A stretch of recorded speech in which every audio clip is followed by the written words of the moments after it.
My show's about to start. I'm gonna call you right back. Okay, bye. Sorry about that. Good morning, gorgeous. How is everybody today? Yep, I'm a little late back today. If you're wondering, you're gonna see this scarf in every episode because it's my lucky scarf. So no matter what I'm wearing, you're gonna see this Chanel scarf in everything because I it's my lucky scarf. I started from day one with it, and it's going to be on every episode, whether it's on my neck, my head, my waist, my wrist. You're going to see the scarf. Anywho, how was your evening? I hope everyone had a good Monday. Today's Tuesday, January 9th. And we're just going to get right into the female topic that I had mentioned before. Um, I'm basing this entire show off of my own experience. I'm sure that there are others who have experienced the same thing. Um, Maybe you don't want to talk about it, but I do. So I'm just gonna. These things has happened to me, and it's based off my life and like my little pigtails today, based off of my life and the things that how I've encountered females throughout my life. Okay. Now, when you first meet your BFF, you don't know that that's your BFF, but what you do know is that you guys have a lot in common. It's nice, warm. You guys connect on everything. You share things with them. You guys go out. You turn up. You feel like the turn up is on your level. Okay, so that's how it starts. Um, then what happens is you have to introduce the BFF. So it's still not your BFF yet, but you have to introduce. So now they're meeting your family, they're meeting your other friends, you're meeting their family and their other friends. So now it's becoming a big conglomeration, okay, if you will. Once that part is over, then it starts to get a little funny, okay? Because the friends start reaching out to one another, okay? You're not involved, okay?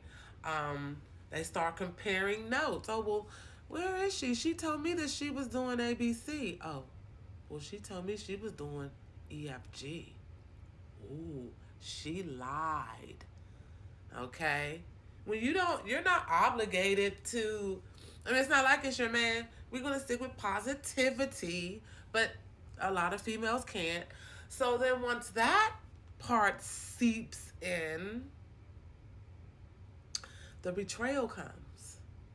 And when I say betrayal, and it may sound petty to you guys, but like, I think it's a betrayal if I introduce you to a friend that you didn't even know existed, and then you and that friend go out on a date and then call me like on FaceTime like, yeah, we're at the mall, or yeah, we're at Ruth Chris, or wherever you guys go.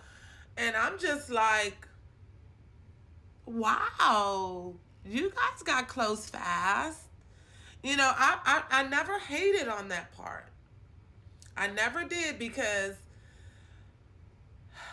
don't think because I have something in common with another female that that female will have something in common with you, because it just doesn't work like that. It takes years to develop a good, stable friendship. You guys have to go through a lot. It's not something that can happen overnight. So then, after the betrayal, then comes the hate and the distance. Once they see that them not including you and going out without you did not hurt you at all, as a matter of fact, it made you a bit stronger. As a matter of fact, you have other friends that you can go out with and still have a nice time with, then comes the hate and the distance. First the distance, then the hate. Um, you're just a non factor at this point. They feel like they've conquered you, that they've blocked you out of the so called circle.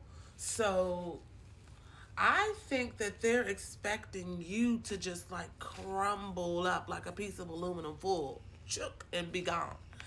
But it doesn't happen that way. When you're a good person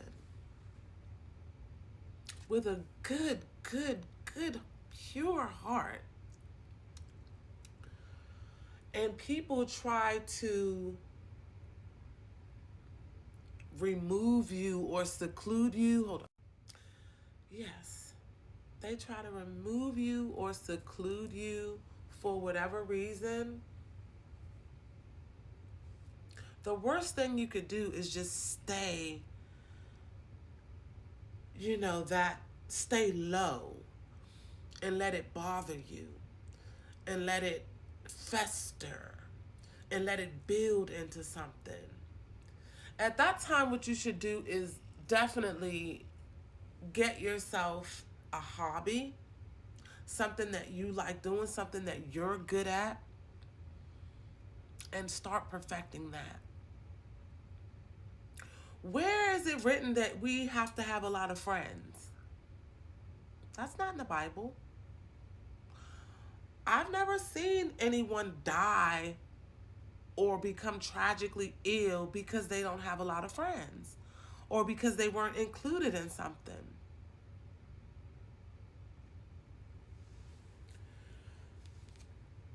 I learned a long time ago to love myself and my own company. And how I did that is that I compared I compared how I felt in a group of 3 or 4 friends,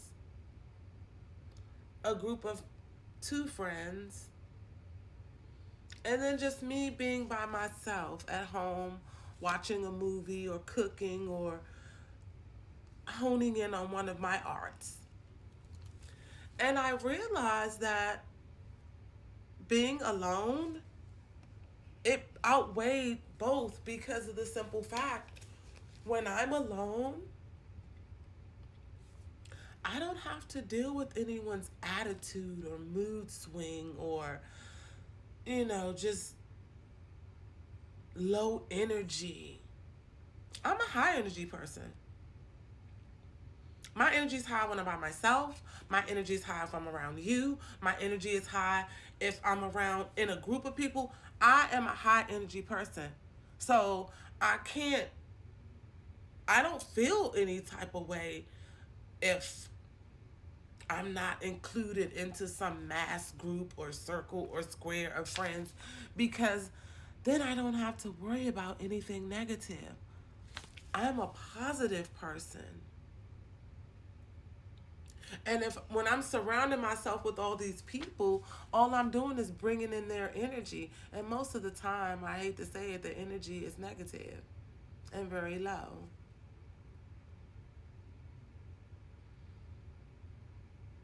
And people with high energy know that if you go around a bunch of negative, low energy people, it can bring you down. And I move off of vibrations and Zen. The people that I were around before, they have no clue what that is. Zen, what's that? Vibrations? She crazy. That's what I get. What I'm sure. Okay, but I'm gonna start wrapping it up. I hope that made sense. The shows can't be longer than 10 minutes because then I'd have to do all this editing and to get it all in there. So 10 minutes is long enough. Long enough for you to sit down, listen, get your message, and go ahead on with the rest of your day. I'm gonna take my pigtails out just because I got like a few seconds left. I like this wig too. And I made it. I bought a 22 inches and I went and got a bundle of 28 and I sewed it in on my own.